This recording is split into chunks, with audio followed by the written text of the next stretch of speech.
চলতি বছর দেশে অপরাধের হার উল্লেখযোগ্যভাবে বাড়তে দেখা যায়। বিভিন্ন গণমাধ্যমে প্রকাশিত খবরগুলো থেকে জনমনে ছড়িয়ে পড়ে আতঙ্ক ও নিরাপত্তাহীনতা। প্রধান উপদেষ্টার প্রেস উইং থেকে সোমবার এক বিবৃতিতে জানানো হয়েছে, ২০২৪ সালের সেপ্টেম্বর থেকে ২০২৫ সালের জুন পর্যন্ত সরকারি অপরাধ পরিসংখ্যান বিশ্লেষণ করে দেখা গেছে, চলতি বছর বড় ধরনের অপরাধের সংখ্যা উল্লেখযোগ্যভাবে বেড়েছে এমন দাবি সঠিক নয়।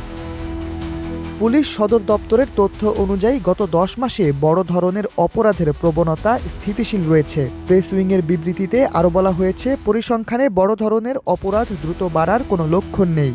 বাস্তবে বেশিরভাগ গুরুতর অপরাধের হার কমেছে এবং একই পর্যায়ে রয়েছে, তবে কিছু নির্দিষ্ট অপরাধের ক্ষেত্রে সামান্য কিছু বৃদ্ধি পেয়েছে। প্রেস উইং নাগরিকদের প্রতি সতর্ক থাকার আহ্বান জানিয়ে বলেছে, আইনশৃঙ্খলা বাহিনীর ওপর বিশ্বাস রাখতে হবে, কারণ অপরাধের হার মোটামুটি স্থিতিশীল, যাতে বোঝা যায় পরিস্থিতি নিয়ন্ত্রণে রয়েছে।